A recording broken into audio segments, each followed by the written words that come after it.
Salamlar, hər vaxtınız xeyir olsun. Mən biologiya müəllimi Ayşə müəllimə. Bu gün sizə yaxın zamanlarda Güvən nəşriyyatının müəllimlər üçün həyata keçirdiyi sınaq imtahanının izahını verəcəm. Qeyd edim ki, artıq bu sınaq imtahanı deməli bir neçə gündür keçirilib, lakin izah üçün işlərin çoxluğundan vaxt tapa bilməmişəm və bu gün həftə sonudur və mən bu gün bu sınağın izahını sizlərə vermək istəyirəm. Burada qeyd olunanların hər biri abituriyentlər üçün də faydalıdır. Təbii ki, burada 40 sualdan istifadə olunub, situasiya və açıq tipli suallar yoxdur. Sualların hər biri qapalı suallardır. Lakin bu deməli izahdan abituriyentlər də yararlana bilər. Deməli, gəlin birinci sualımıza baxaq. İnsanın kiçik qan dövranına aid verilmiş damarlardakı axan qanda oksigenin qatılığının dəyişməsi qrafikini müəyyən edin. Birinci ağciyər kötüyü. Bildiyimiz kimi ağciyər kötüyündə venoz qan axır və oksigenin miqdarı minimum və sabit olmalıdır venalarda. Minimum və sabitliyi biz hələ ki B variantında görürük. Deməli, B variantında görürük. Sonra ağciyər kapilyarlarında yadınızda saxlayın ki, kapilyarlarda heç vaxt sabitliyi biz C və D variantındakı kimi sabitliyi görməyəcəyik. Nəyə görə? Ona görə ki, kapilyarlar mübadilənin getdiyi damarlardır. Mütləq burada deməli oksigen, karbon qazı və yaxud da hansı qazı verməkdən asılı olaraq daha doğrusu biz artıb azalma görməliyik qrafikdə. Lakin ağciyər kapilyarlarında qazlar mübadiləsi getdiyi üçün oksigenin qatılığı artır və venalarda arterial qan olduğu üçün oksigenin qatılığı çox və sabitdir. Cavab burada olacaq B variantı. Gəlin növbəti suala baxaq. İkinci sual. Cümləni düzgün tamamlayın. İnsan asqaridi və uşaq biz quyruğundan fərqli olaraq exnikok. İnsan asqaridi və uşaq biz quyruğu eyni tipə aiddir, sapqurtlar tipinə aiddir və bunlardan fərqli olaraq exnikok üçün uyğun olan variantı tapmalıyıq. İnsanda parazitlik etmir. Xeyr, exnikok insanda parazit edə bilər. İnsan onun aralıq sahibidir. İçərisi maye ilə dolu, iç bədən boşluğuna malikdir. Xeyr, çünki exnikokda bədən boşluğu yoxdur. Exnikok aiddir yastı qurtlar tipinə. İç bədən boşluğu yaranmışdır sapqurtlar tipində. Hermafroditdir. Bəli, bu doğru cavabdır. Nəyə görə? Çünki yastı qurtların hamısı, bütün nümayəndələrini biz hermafrodit kimi tanıyırıq. Lakin sapqurtlardan olan insan asqaridi və uşaq biz quyruğu isə ayrı cinsiyyətli heyvanlardır. Deməli, digərlərinə gəlin baxaq. Ağız və qarın sormaclarına sahibdir. Deməli, biz bunu exnikok üçün demirdik. Ağız və qarın sormacı var idi. Deməli, qaraciyər sorucusunda mezoderma qatına malik deyil. Bütün qurtlar tipində deməli, qurtların 3 tipini keçirik. Yastı, sap və həlqəv qurtlar və hər 3 tipdə, hər 3 rüşeym qatına biz təsadüf edirik. Üçüncü suala baxaq. İnsanın embrional inkişafının hansı mərhələsi və ya mərhələləri uşaqlıq borusunda başlayır? Bu, deməli, cinsiyyət sistemin keçəndə biz bunu öyrənirik. Deməli, başlanğıc dövr, bəli, başlanğıc dövr uşaqlıq borusunda başlayır və mayalanma ilə, ziqotun yaranması ilə başlayır. Uşaqlıqda implantasiya ilə başa çatır. Rüşeym dövrü isə uşaqlıqda başlayır və uşaqlıqda başa çatır. Rüşeym dövrü uşaqlıqda implantasiya ilə başlayır və ciftin yaranması ilə başa çatır və 2 ay çəkir. Döl dövrü də ciftin yaranması ilə başlayır və doğumla başa çatır. Yəni, burada sadəcə deməli, boruda, uşaqlıq borusunda başlayan olur, başlanğıc dövr. Qeyd edim ki, rüşeym mərhələsi ilə rüşeym dövrünü səhv salmayaq. Düzdür, rüşeym mərhələ olaraq, yəni ziqot mitoz yolla bölünüb rüşeymi əmələ gətirir uşaqlıq borusunda. Lakin dövr olaraq soruşanda biz burada artıq o ikinci dövrü, yəni implantasiya ilə uşaqlıqda başlayan dövrü nəzərdə tuturuq. Ona görə burada cavab yalnız 1 olacaq, yəni 3-də olacaq B variantı. İndi gəlin növbəti deməli suala baxaq. 4-cü sual. Çöl göyərçinin deməli skeletinə aid verilən sümük birləşmələrindən hansıları evitində olur? But sümüyünün çanaq sümüyünə birləşməsi. Bu təbii ki, göyərçində də var, deməli evitində də var. Bunu götürəcəyik. But çanağa birləşir. Pəncə lüləsi baldır sümüyü. Pəncə lüləsi göyərçində var, lakin itdə yoxdur. Qabırğaların döş fəqrələrinə birləşməsi, bəli, bu hər ikisində var. Körpücük sümüyünün qarğa sümüyünə birləşməsi bildiyimiz kimi itin ümumiyyətlə yalnız çiyin qurşağında 2 kürək sümüyü var. Bu da səhvdir. Kürək sümüyünün bazı sümüyünə birləşməsi, bəli, bu hər ikisində var. Bunu götürürük. Qarğa sümüyü döş sümüyünə, qarğa sümüyü itdə yoxdur. Cavab 1, 3, 5 və olacaq A variantı. Gəlin 5-ci suala baxaq. Nə üçün insanda hərəki neyronların aksonları boz maddənin əmələ gəlməsində iştirak etmir? Bildiyimiz kimi hərəki neyronların aksonları onların uzun çıxıntılarıdır və üzəri ağ yağa bənzər miyelin qişası ilə örtülüdür və ona görə də bunlar boz yox, ağ maddənin yaranmasında iştirak edir və cavab olacaq C variantı. Sinir sistemində neyronların uzun çıxıntıları adətən miyelin qatı ilə örtüldüyü üçün ağ maddənin yaranmasında iştirak edir. Sonra 6-cı sual X plus Y cəmini soruşur. Əlverişsiz mühitdə qamçıya malik hidranın neçə hüceyrə müxtəlifliyi var? Bildiyimiz kimi deməli hidranın endoderma qatında qamçılı həzm hüceyrələri var. Bir onu götürəcəyik, bir də şərait əlverişsiz olduğu üçün hidra cinsi yolla çoxalır və onun ektoderma qatında cinsiyyət hüceyrələrinə spermatozoidin qamçısı var. Bir də onu götürəcəyik. Bu biraz sərgəsiz oldu. Bunu silim. Bura yazım elə 2. Sonra əlverişli mühitdə xarici qatındakı hüceyrə müxtəlifliyinin sayı. Deməli, xarici qatında sinir, dalayıcı, aralıq və dəri əzələ hüceyrəsi olmaqla 4 hüceyrə müxtəlifliyi var. Çünki şəra əlverişli olduğu üçün şərait. Burada artıq cinsiyyət hüceyrələrini görməyəcəyik. Və bunların cəmini soruşur. 2-nin üzərinə də 4 gəlirik. Cavab eləyir 6. Burada olacaq cavab C variantı. 7-ci suala baxaq. Hüceyrənin oksigensiz qalması zaman ilk olaraq hansı orqanoidin fəaliyyəti pozular? Bildiyimiz kimi hüceyrə daxili tənəffüsü həyata keçirir mitoxondri. Deməli, oksigendən istifadə edən hüceyrənin orqanoidi mitoxondri olduğu üçün ilk olaraq mitoxondrinin fəaliyyəti pozular. Gəlin 8-ci suala baxaq. Deməli, sxemdə XY vəziyyət hərfləri ilə müxtəlif sistematik kateqoriyalar göstərilib. Sxemə əsasən düzgün olmayan fikri göstərin. Deməli, adaptasiya yolu ilə əmələ gəlir. Bildiyimiz kimi adaptasiya yolu ilə əmələ gəlir. Deməli, bəzi taksonlar, gəlin indi baxaq görək bizdən nə soruşur ümumiyyətlə. Deyirik ki, K-ya plus qoyub və K mikrotəkamüllə əmələ gələn kateqoriya ola bilər.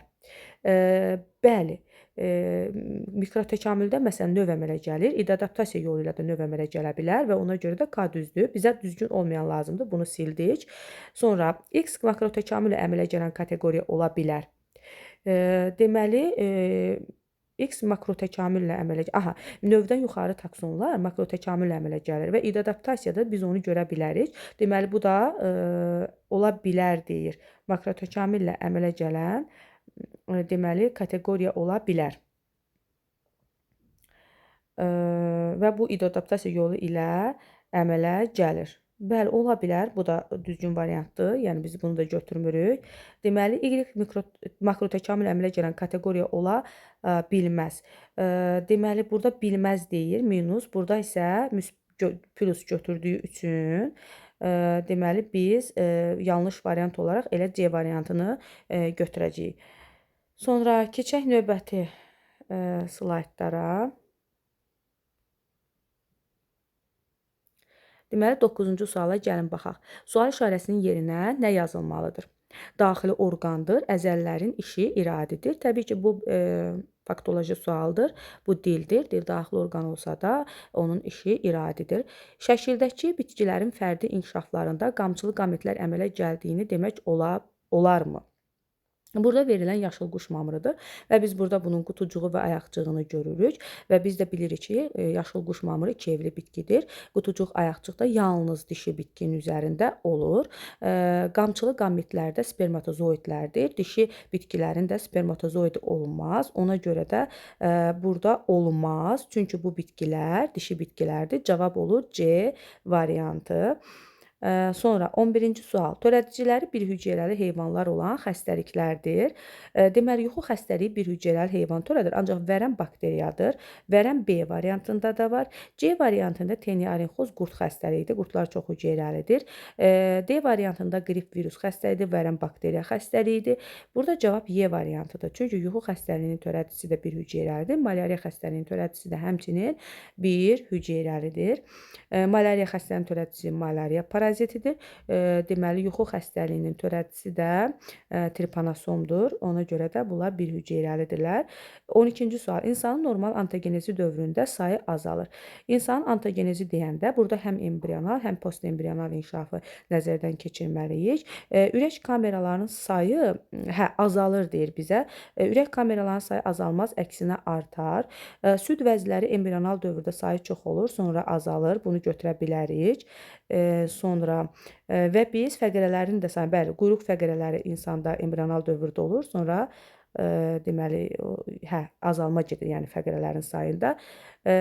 Deməli, əl barmaqlarının sayı isə bura aid deyil. Cavab olacaq Y variantı 2 və 3. İndi 13-cü suala gəlin baxaq. Deməli, 13-cü sualda bizə nə deyir? Bir nüvəli somatik heyvan hüceyrəsində mitozun anafaza mərhələsinin sonunda xromosom, xromatid və DNT zənciri sayı. Bildiyimiz kimi mitoz bölünmənin anafaza mərhələsində xromosom sayı olacaq 4N, xromatid sayı 4C-dir. Gəlin biz bunu eyni dəyişənlə yazaq ki, bizə asan olsun. 4N də onu götürək. Xromatid sayına DNT-nin molekul sayı da eynidir, yəni o da 4N-dir. Amma bizə burada molekul yox, zəncir dediyi üçün 4N yox, o götürəcək 8N və bunların cəmi bizdə 384-dür. 16N eləyir 384. N də bərabərdir. Bu səhv eləmirəmsə eləməlidir 24. Bir dəqiqə mənim yanımda kalkulyator var və mən bunu hesablayım. Deməli 384 bölək deməli 16 və bu bizə verir 24. Deməli enimiz 24-dür. Bizdən nəyi soruşur? Deyir ki, D-ni hesablayın. D nə idi bizdə? Yumurta hüceyrənin xromosom sayı. Yumurta hüceyrə də onsuz da haploid xromosom dəstinə malikdir. Ona görə də elə cavab burada olacaq 24. İndi gəlin baxaq növbəti suala. 14-cü sual. Cədvələ əsasən X, Y vəziyyəti müəyyən edin. Deməli, ürək kameralarının sayı 2, qəlsəmət tənəffüsü, mayalanma xarici. Deməli, X-ə baxırıq. Burada ürək kameralarının sayı 2 olmayan timsah var və qəlsəmət tənəffüsü. X həm də qəlsəmət tənəffüsü eləyir, plus xarici mayalanma. Skatı da silək, çünki skatda qırdaqlı balıqlarda daxili mayalanmadır. Akulanda buradan silək, A və D variantı qalır. Gəlin Y-ə baxaq. Ağciyər tənəffüs edir, 3 kameralı ürəyi var. Latmeriyanın 3 kameralı ürəyi yoxdur, A variantı da getdi. Deməli, cavabımız D variantında, gəlin bunu yoxlayaq.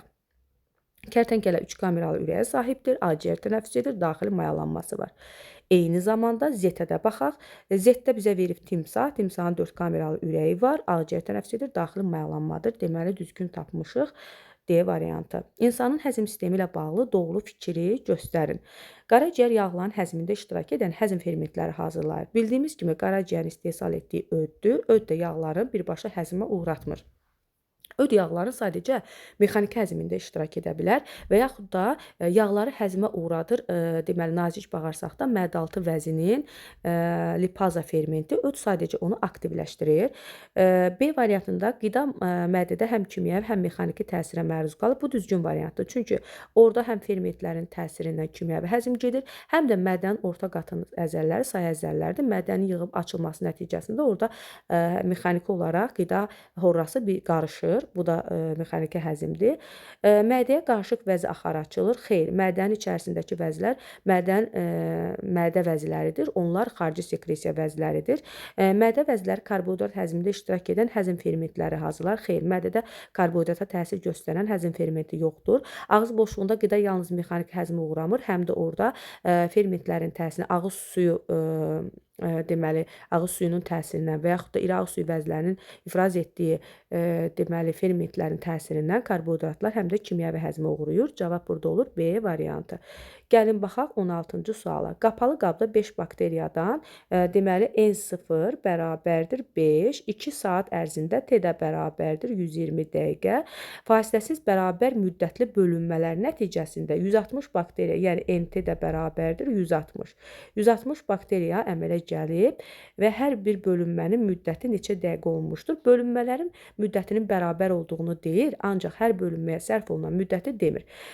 O zaman biz NT bərabərdir, NT bərabərdir, N0 vuraq, 2 üstü N düsturuna müraciət eləyəcək.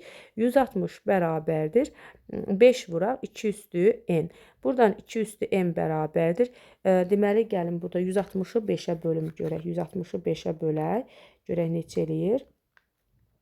Deməli, eləyir 32. 2 üstü N bərabərdir 32. 2-nin üstü neçə 32 eləyər? N də bərabərdir 5. Deməli, burada 5 bölünmə gedib. 5 dəfə bölünmə gedib. Deməli, bizdən nəyi soruşur? Deyir ki, və bizdə 120 dəqiqə idi. 120 dəqiqəni də 5-ə bölərəm ki, baxım görüm hər bölünməyə nə qədər vaxt sərf olunub. Deməli, 120-ni də mən burada bölürəm kalkulyatorda. 120 böl 5, o da eləyir 24. Deməli, cavab olacaq 24. Yəni D variantı. İndi bunu silirəm və keçirik 17-ci suala. İnsan orqanizmində parasimpatik sinirlərlə ötürülən oyanmalar. Baxaq. Deməli, parasimpatik sinirlər ürək yığılmalarını zəiflədir. Bura biz 3-ü yaza bilərik. Ürək yığılmalarını zəiflədir. Qan damarlarını genəldir. 2. Sonra bağırsağın divarlarının hərəkətini gücləndirir 4. Göz bəbəyini də burada onda olacaq nə? Deməli, daraldır. Deməli, cavab 3, 2, 4, 1, A variantı. Sonra gələk 18-ci suala. Bunu silək. 18-ci sual. Bir dəqiqə. Atın filogenetik sırasında birinci canlının barmaqları, Phenacodus'un barmaqlarının ümumi sayı təbii ki, bildiyimiz kimi 20-dir. Onun hər ətrafında 5 barmaq olmaqla 20 barmağı var.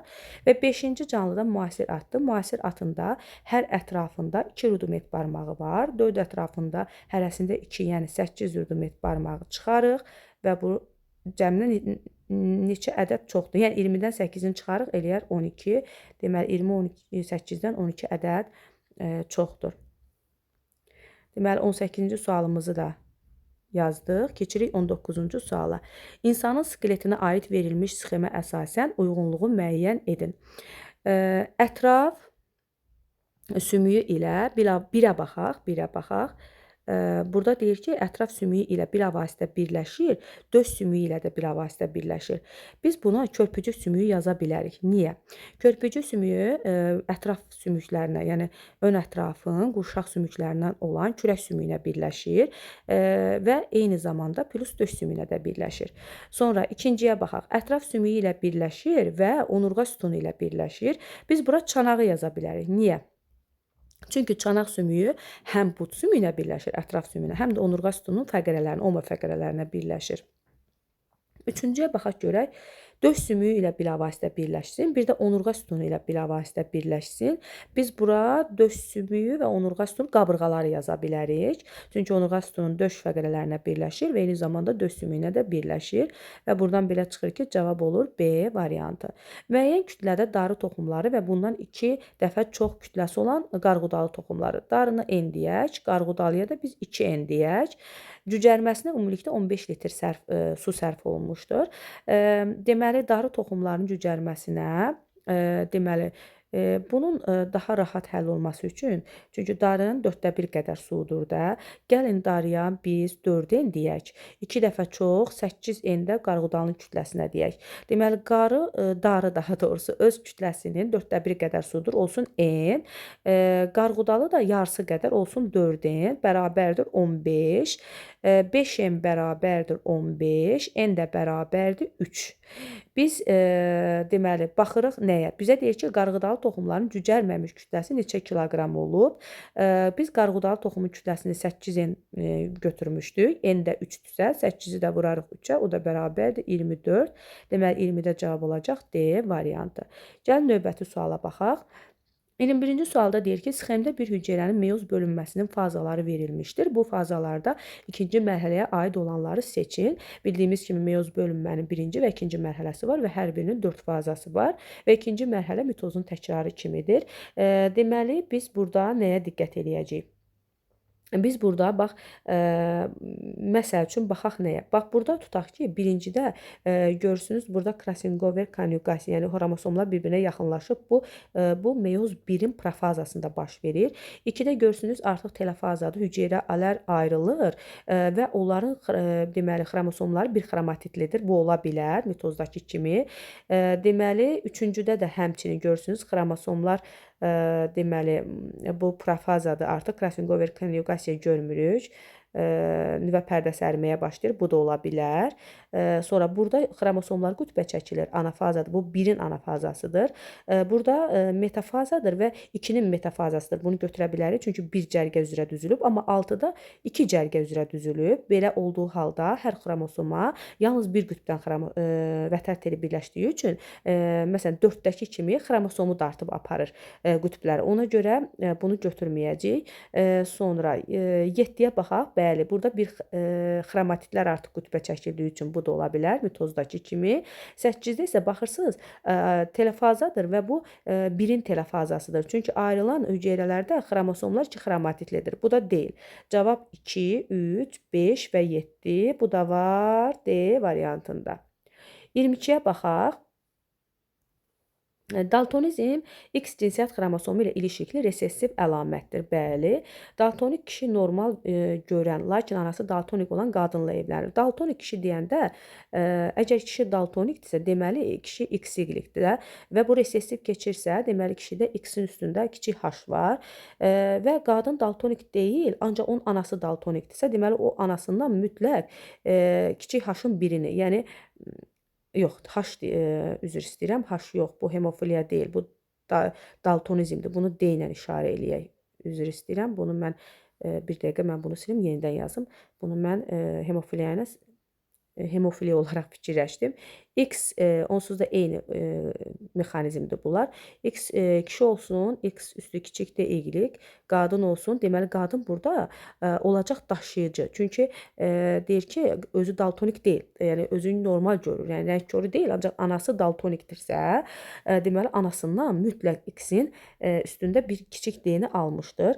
Bunların çarpazlaşmasına baxaq. Bu çarpazlaşmadan X böyük D, X kiçik D, sonra alınar X deməli kiçik D, X kiçik D, daltonik qız, deməli X böyük D, Y, sağlam kişi, X kiçik D, Y, yəni xəstə oğlan, yəni xəstə kişi. Bizə deyir ki, bu ailədə doğulan ilk uşağın daltonik oğlan olma ehtimalı, daltonik oğlan olma ehtimalı fikir verirsiniz 4-də 1-dir də, yəni 25%-dir. Bu da eləyir A variantıdır. Yəni 4-dən 1-dir. Budur daltonik oğlan. Sonra keçək 23-cü suala. Xarici və daxili əlamətləri eyni olan, deməli, morfoloji cəhətdən bunlar oxşardır. Təbii şəraitdə çarpazlaşmayan, deməli, eyni növün fərqləri deyil. Müxtəlif növə aid heyvanlar zooparkda bir yerdə saxlandıqda sərbəst çarpazlaşıb dördün nəsil verirsə, bu heyvanların hansı kriterləri fərqli ola bilər? Bunlar deməli, təbiətdə sərbəst çarpazlaşmırlar, lakin zooparkda bir yerdə saxlayanda çarpazlaşırlar. Bu deməkdir ki, bunlar təbiətdə bir-birini görmür. Bunların coğrafi olaraq, coğrafi kriterləri fərqlidir. Yəni, fərqli ərazilərdə yaşayır.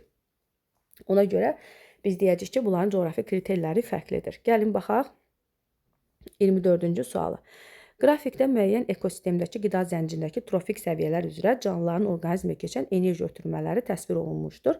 Minimal enerji itkisi şəraitində. Minimal enerji, biz bilirik ki, trofik səviyyələr üzrə enerji deməli itir, 80-95% itir, amma bizə bu lazım deyil. Keçən lazımdır. Keçir, bir dəqiqə mən bunu silim, bunu bu digər hissədən yazım. Keçir 5-20% keçir. Biz indi minimal enerji itkisi deyiriksə, yəni 80% itib 20% keçsin. Deməli, 20%-dən hesablayacağıq. Deməli, M-də 80.000 kilojol enerji varsa, N-ə 20% keçəcək. 80.000-in 20%-i də, bir dəqiqə mən burada hesablayayım, eləyir, deməli, 16.000. Sonra 20%-də keçəcək K-ya. K-ya keçəndə 16.000-in də 20%-i, bir dəqiqə yenə hesablayayım burada.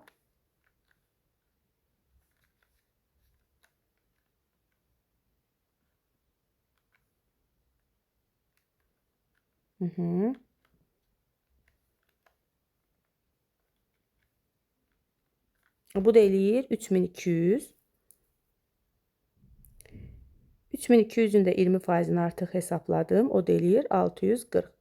Sadəcə bizdən K minus L-i soruşur. Yəni 3200-dən deyir ki, çıx 640-ını. Bu da bizə verir, neçə verir? Aha, 2560. Cavab olur A variantı. Sonra keçək. İndi baxaq 25-ci suala. Yanlış mülahizələri müəyyən edin. DNT molekulunun müəyyən hissəsində ümumi nukleotidlərin sayı 240-dır. Yəni, M bərabərdir 240-a. Əla. Bu hissədə adenin azot əsaslarının sayı 50-dir.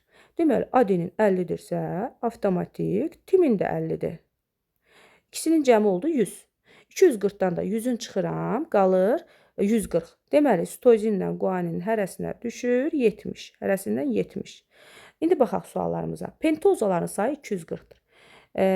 Deməli, biz bilirik ki, bütün nukleotidlərdə 5 karbonlu karbohidrat pentoz olur və hərəsində bir ədəd olmalıdır. Deməli, həqiqətən də pentozaların sayı 240. Yanlış dediyi üçün bunu götürmürük. Guanin azot əsaslarının sayı 70-dir.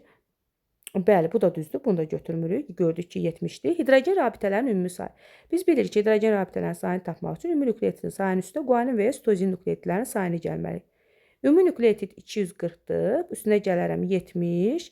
Bu deyilir 320. Deməli, bu da, yox, bu neçə edir? 310. Hə, 310 edir. Düz tapdıq da. Aha. Deməli, bu səhvdir. Bunu götürəcəm. Orta fosfat turşu qalıqlarının sayı 480-dir. Bütün nukleotidlərdə bir ədəd orta fosfat turşusu olduğu üçün nukleotidlərin sayına bərabər olmalıdır. Bu da səhvdir. Bunu da götürəcəm. Nukleotid cütlərinin sayı 120-dir. Yəni 240 nukleotid varsa, cütlə deyəndə 120 cüt edir. Bu da düzdür. Bunu da götürmürəm. Deməli, səhv cavab olaraq mən 3 ilə 4-ü, yəni C variantını götürmüş oluram. Gəlin 26-cı suala baxaq. Deyir ki, birlikdə sayı 20 ədəd olan xaçlı örümcək və işçi arılarda cəmi 184 ədəd hərəkət orqanı daha doğrusu olarsa, xaçlı örümcəklər cəmi neçə ədəd torz yeyəcək olar? Hə, birlikdə sayı və eyni sayda olduğunu demir. Onda gəlin biz xaçlı örümcək X deyək. Deyək ki, xaçlı örümcəyin sayı X qədərdir. X qədər. Və işçi arıya da Y deyək. Bunların birlikdə sayı bərabərdir 20-yə. Hərəkət orqanlarının cəmini də deyir. Onda hörümçək X qədər hörümçəkdə bilirik ki, hərəkət orqanı yermə ayaqlardır. 8 yermə ayağı var, 8X qədər hərəkət orqanı var. Arıda isə 6 ətraf plus 4 qanat var.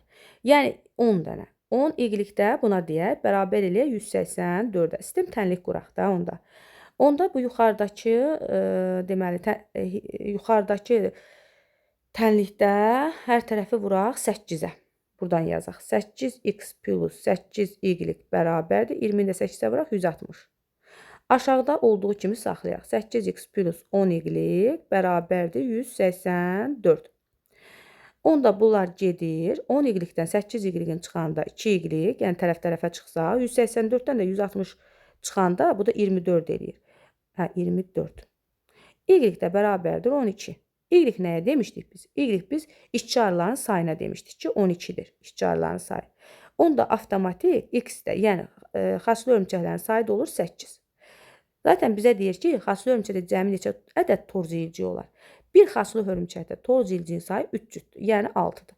8 xaçlı örümçəkdə neçə olar? X. X də bərabərdir 48. Üzərində yazıram, ümid edirəm anlaşıqlı olar. 26-cı sualı da geridə qoyduq. Nəhayət, gəldi 27-ci suala. Kartof bitkisində ehtiyat halında nişastanın zoğun şəkil dəyişmələrində toplandığını söyləmək olarmı? Bəli, olar. Olar. Olmazları çıxaq. Bir dəqiqə buradan olmazları çıxırıq. Olar. Niyə olar? Əslində kartof gövdə yumrusudur. Gövdə yumrularda yeraltı zoğların uc hissəsində toplanan ehtiyat qida maddəsi hesabına və genişlənmə hesabına yaranır. Ona görə də D variantı doğru cavabdır. Zolal molekulunda peptid rabitə hansı atomlar arasında əmələ gəlir? Biz bilirik ki, peptid rabitə amin turşular arasında əmələ gəlir. Bir amin turşunun karboksil qrupu ilə o bir amin turşunun amin qrupu arasında. Orada da siz gedib diqqətlə baxsanız, burada indi mən yaza bilmirəm, boşluğumuz yoxdur. Karbonla azot arasında deməli əlaqə yaranır. Yəni birinci amin turşunun karboksil qrupu, ikinci amin turşunun amin qrupu ilə birləşəndə karbonla deməli azot arasında yaranır bu. Bu da olur 1-4, yəni B variantı.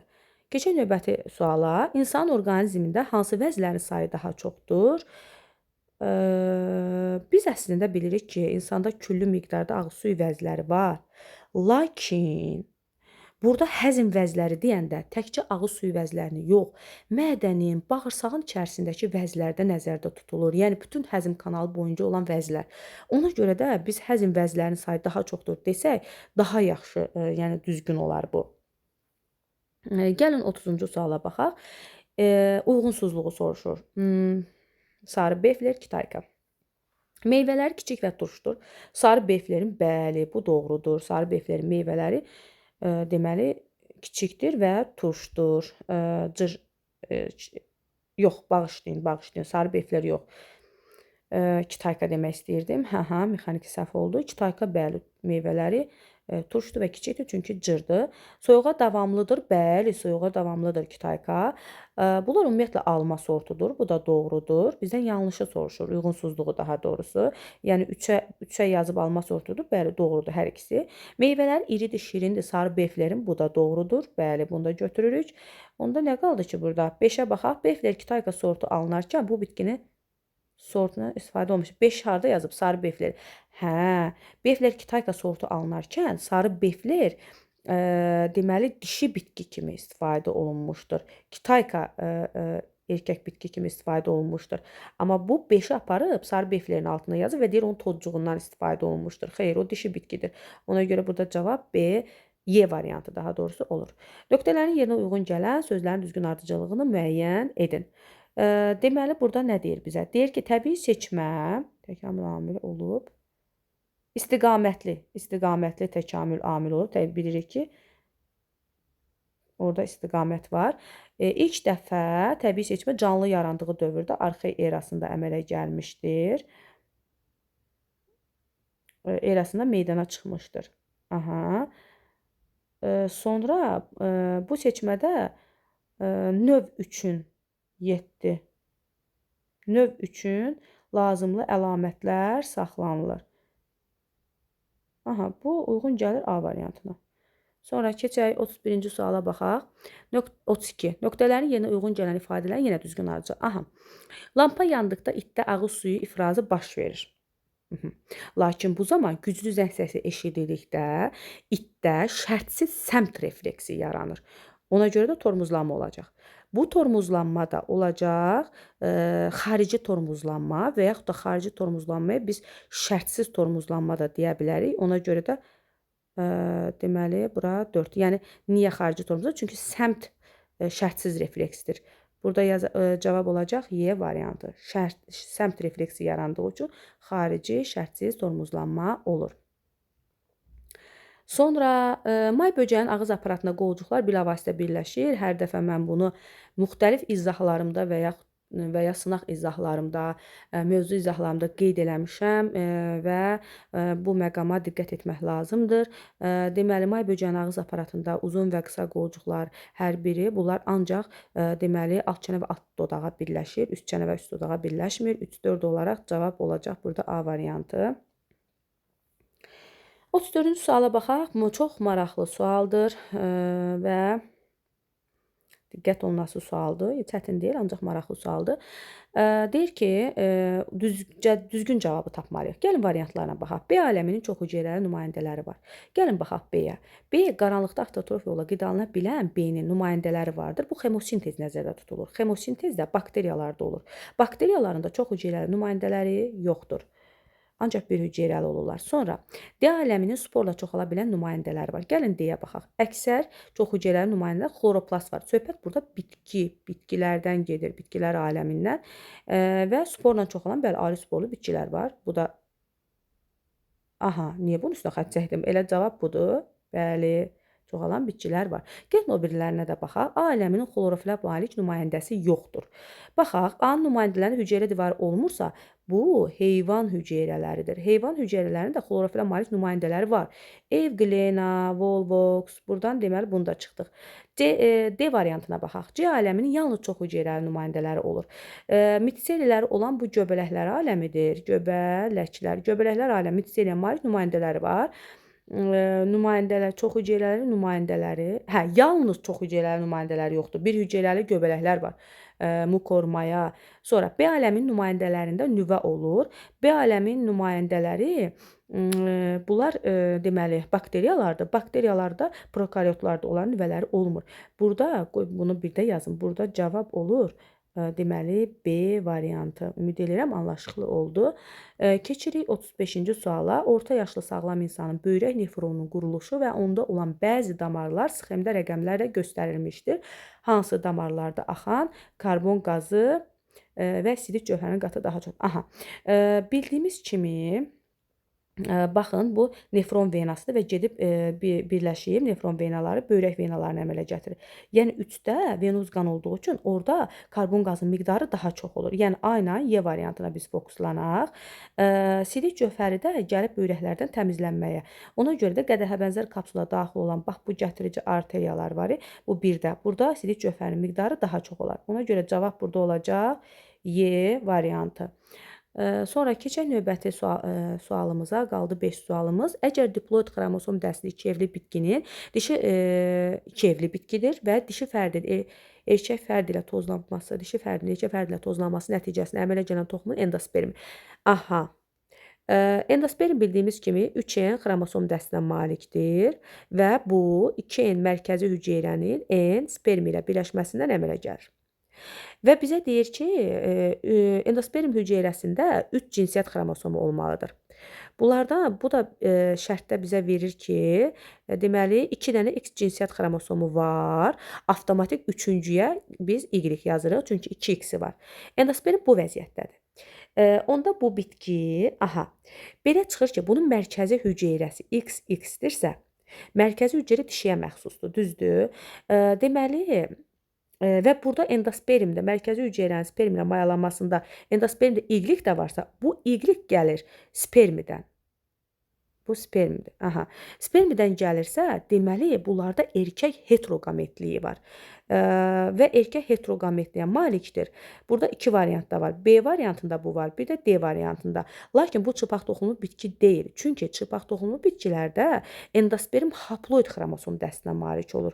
Yəni 3N olmur. Ona görə bu örtülü toxumlu bitki olur. D variantı. Növbəti sualımıza baxaq.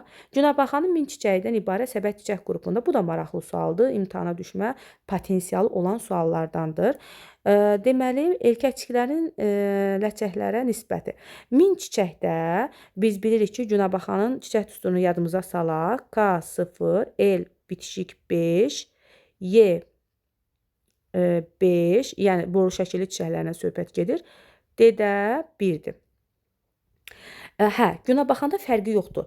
Bax, bu boru şəkilli çiçəklərdir. Bu boru şəkilli. Bunu sadəcə məlumat xarakterli deyirəm. Bir də var, yalançı, dilcik. Qısaca yazacağam, dilcik şəkilli. Yalançı dilcik şəkillərdə K0-dır, L də 5-dir, Y 0-dır, D də 0-dır. Amma biz görürük ki, hər iki çiçəkdə ləçək var da, ona görə də biz nə edəcəyik? Deməli, 1000 çiçəkdə 5000 ləçək olur. Burada da erkəkçiklərin ləçəklərin nisbəti 3-ün 4-dədir. Ləçəklər üçün 4 verib də, yəni 4x bərabərdir. Bir dəqiqə, mən bunu tənzimləyim. 4x bərabərdir 5000. X də bərabərdir. Bir dəqiqə, 5000-i mən burada 4-ə bölüm.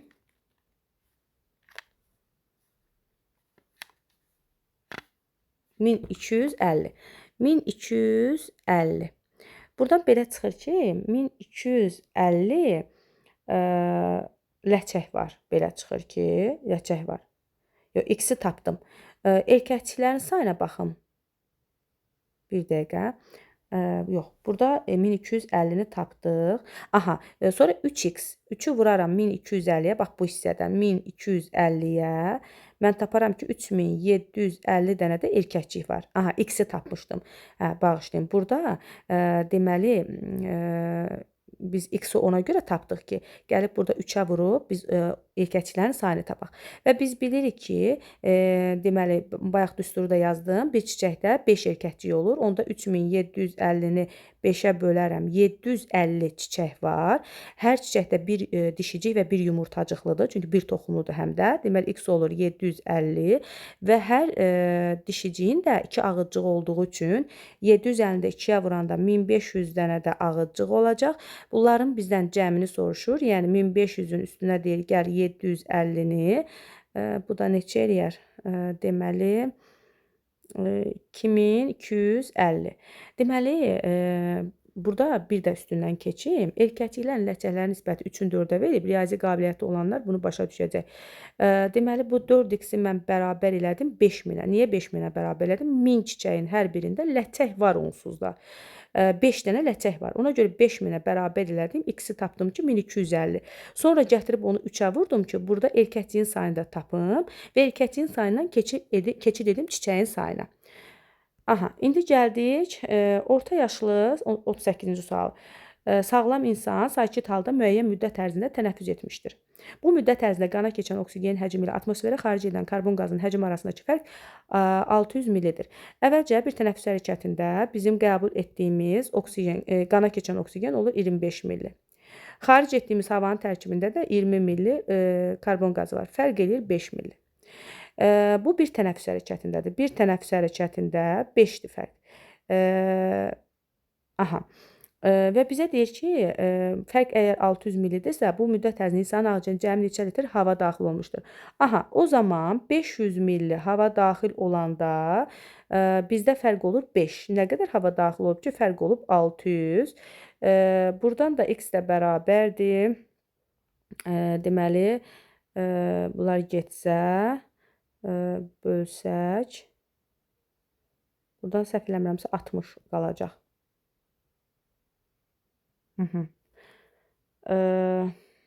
Yox, 60 yox. Burada 60 yox, 60 niyə? Bunu buna vururuq. Deməli 4-0. Aha, 60.000 millilitr. Litrə də çevirəndə bunu silirəm. 60 litr. Cavab olur A variantı. Deməli 39. İnsanda antropomorfozlara aid etmək olar.